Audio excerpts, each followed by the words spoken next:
বাংলা পঞ্জিকা অনুযায়ী এবারে শ্রাবণ মাসে 4টি সোমবার পড়েছে। বাংলা পঞ্জিকা অনুযায়ী প্রথম সোমবার পড়েছে 4ঠা শ্রাবণ, ইংরেজির 21শে জুলাই।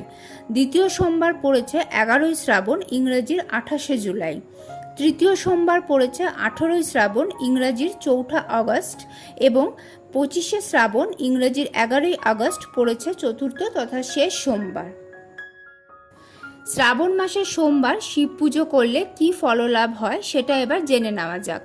শ্রাবণ মাস দেবাদিদেব মহাদেবের প্রতি উৎসর্গীকৃত, তাই শ্রাবণ মাসের প্রত্যেকটি দিনই শিব পুজোর জন্য প্রশস্ত। তবে শ্রাবণ সোমবারে শিব পুজোর অবশ্যই বিশেষ মাহাত্ম্য আছে, কারণ সোমবার হলো শিব ঠাকুরের বার। প্রতিটি শিব ভক্ত অধীর আগ্রহে এই শ্রাবণ সোমবার ব্রত পালনের জন্য অপেক্ষা করেন, কারণ অন্তরের পূর্ণ ভক্তি ও নিষ্ঠা সহযোগে শ্রাবণ সোমবারে শিব পুজো করলে মহাদেব তার ভক্তের কোনো মনোবাঞ্ছাই অপূর্ণ রাখেন না,